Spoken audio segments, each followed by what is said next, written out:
안녕하십니까, 성도 여러분. 선선한 기운이 피부로 느껴집니다. 한낮은 여전히 더워도 가을이 성큼 다가온 것 같습니다. 오늘도 성령님이 동행하시는 의미와 보람이 있는 하루를 보내시길 바라고요. 일상의 모든 일에서 하나님과 이웃에게 진심으로 반응하며 사시길 축복하며 기도합니다. 오늘 묵상 본문은 디모데전서 3장입니다. 미쁘다 이 말이여 곧 사람이 감독의 직분을 얻으려 함은 선한 일을 사모하는 것이라 함이로다. 그러므로 감독은 책망할 것이 없으며 한 아내의 남편이 되며 절제하며 신중하며 단정하며 나그네를 대접하며 가르치기를 잘하며 술을 즐기지 아니하며 구타하지 아니하며 오직 관용하며 다투지 아니하며 도를 사랑하지 아니하며 자기 집을 잘 다스려 자녀들로 모든 공손함으로 복종하게 하는 자라야 할지며 사람이 자기 집을 다스릴 줄 알지 못하면 어찌 하나님의 교회를 돌보리요. 새로 입교한 자도 말지니 교만하여져서 마귀를 정죄하는 그 정죄에 빠질까 하며 또한 외인에게서도 선한 증거를 얻은 자라야 할지니 비방과 마귀의 올무에 빠질까 염려하라. 이와 같이 집사들도 정중하고 일구이언을 하지 아니하고 술에 임박이지 아니하고 더러운 일을 탐하지 아니하고 깨끗한 양심에 믿음의 비밀을 가진 자라야 할지니 이에 이 사람들을 먼저 시험하여 보고 그 후에 책망할 것이 없으면 집사의 직분을 맡게 할 것이요. 여자들도 이와 같이 정숙하고 모함하지 아니하며 절제하며 모든 일에 충성된 자라야 할지니라. 집사들은 한 아내의 남편이 되어 자녀와 자기 집을 잘 다스리는 자일지니 집사의 직분을 잘한 자들은 아름다운 지위와 그리스도 예수 안에 있는 믿음의 큰 담력을 얻느니라. 내가 속히 내게 가기를 바라나 이것을 내게 쓰는 것은 만일 내가 지체하면 너로 하여금 하나님의 집에서 어떻게 행하여야 할지를 알게 하려 함이니 이 집은 살아계신 하나님의 교회요 진리의 기둥과 터니라. 크도다 경건의 비밀이여 그렇지 않다 하느니 없도다. 그는 육신으로 나타난 바 되시고 영으로 의롭다 하심을 받으시고 천사들에게 보이시고 만국에서 전파되시고 세상에서 믿음 바 되시고 영광 가운데서 올려지셨느니라. 이는 주님의 말씀입니다. 아멘. 교회는 하나님의 가족입니다. 이 제목으로 말씀을 묵상하겠습니다. 교회에 침투한 잘못된 가르침과 맞서 싸우는 가장 효과적인 방법은 무엇일까요? 이단에 대한 경각심을 높이려 소위 이단을 식별하는 원리들을 즐겨 가르치는 교회에 가보면요. 교회 분위기가 대체로 건조하다는 느낌을 받습니다. 한두 번의 교육으로 끝나는 게 아니라 지속해서 이루어지면 대체로 그런 분위기가 형성됩니다. 아마도 가르침을 받고 서로를 경계하게 되니 그런 게 아닌가 싶습니다. 교회 내부에서 이단을 찾아서 쫓아내려는 건요, 마치 바이러스를 찾아 제거하려는 것과 다르지 않습니다. 교회를 지키기 위해 이단 예방 교육은 필요한 일이겠으나 더욱 절실한 건 따로 있습니다. 성경이 제시하는 건 건강한 교회의 회복입니다. 바울은 이미 교회를 그리스도의 몸으로 비유하여 말한 적이 있죠. 교회의 성도는 서로 때려야 뗄 수 없는 유기적 관계로 있습니다. 누구 하나 버릴 사람은 없습니다. 설령 이단이 침투해 왔더라도 건강한 교회는 그들을 참 그리스도인으로 변화시키는 능력이 있습니다. 왜 그러냐 하면요. 교회는 성령 하나님이 거하시는 집, 곧 성전이기 때문입니다. 물론 더는 구약시대의 성전과 교회를 동일시하면 안 되지만요. 성령 하나님이 거하신다는 점에서 성전이라 말하는 건 결코 잘못이 아닙니다. 사도 바울이 직접 그렇게 말하고 있죠. 만일 성전이라는 표현이 거슬린다면 교회를 하나님의 가족으로 이해하는 것은 어떨지요? 하나님의 집은 집에서 함께 거주하는 구성원인 가족을 가리키는 표현이기 때문입니다. 우리에게는 식구라는 표현이 있죠. 함께 밥을 먹는 사람이라는 뜻입니다. 교회는 하나님의 가족이며 또한 주의 몸과 피를 함께 먹고 마시는 하나님의 식구입니다. 그러니 교회 성도는 서로를 식구처럼 여겨야 합니다.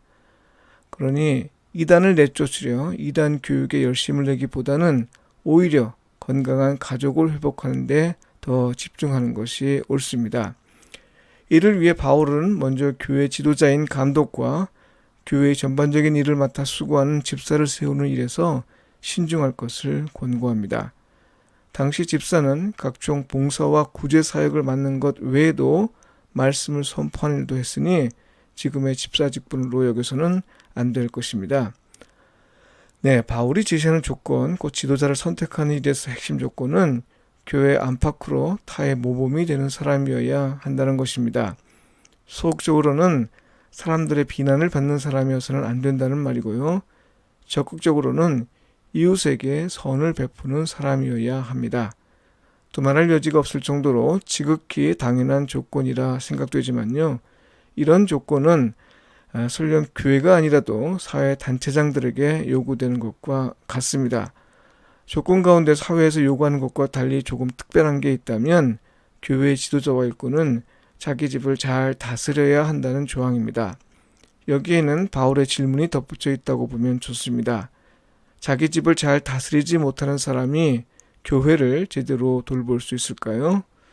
이런 질문이죠. 이런 질문이 덧붙여진 건 실제로 자기 집을 잘 관리하지 못하는 사람으로서 교회의 직분을 맡은 사람들이 있었다는 걸 시사합니다. 그래서는 안 되며 설령 그런 일이 있었다고 해도 반복해서는 안 된다는 걸 강조한 것이라 볼 수 있습니다. 여하튼 지도자와 일꾼 선택에서 신중해야 하는 중요한 이유는 무엇인가요? 하나님의 가족이며 살아계신 하나님의 교회요. 진리의 기둥과 터인 교회에 맡겨진 것 때문입니다. 이걸 두 가지로 나누어 생각해 볼 수 있는데요. 먼저는 교회를 지칭하는 다양한 이름과 관련해서 생각하면 좋겠습니다. 교회를 지칭하는 말 통해 바울이 교회를 얼마나 소중하게 생각하는지 알 수 있기 때문입니다. 살아계신 하나님의 교회, 하나님의 집, 진리의 기둥과 터라 했는데요. 이런 명칭에서 알 수 있는 건 하나님이 돌보시는 곳이고 또한 하나님과의 사귐이 일어나는 곳이라는 겁니다.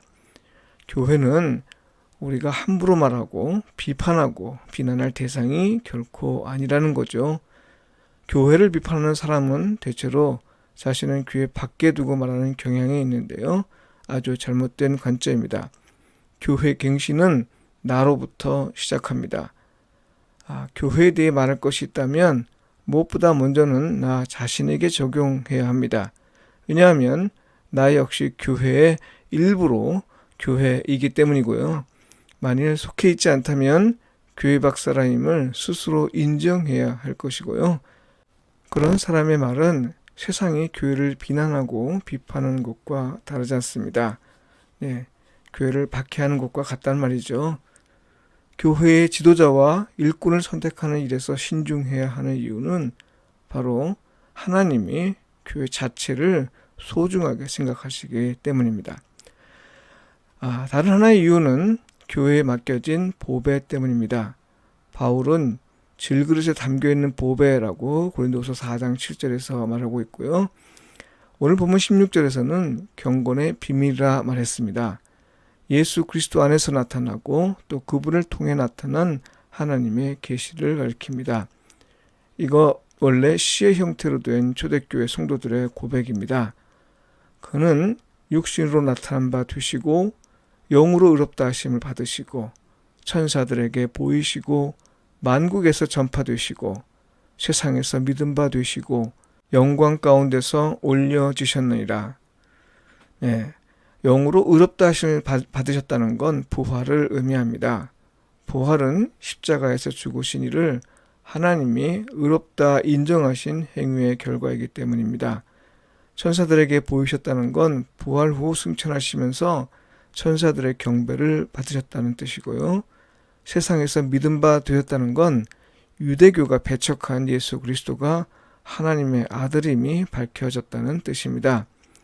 영광 가운데서 올려지셨다는 건 사람으로 오신 예수 그리스도가 하나님의 영광을 회복하셨다는 뜻입니다. 다시 말해서 지금 교회에 맡겨진 건 하나님의 복음이며 예수 그리스도 곧 하나님 자신이라는 말입니다.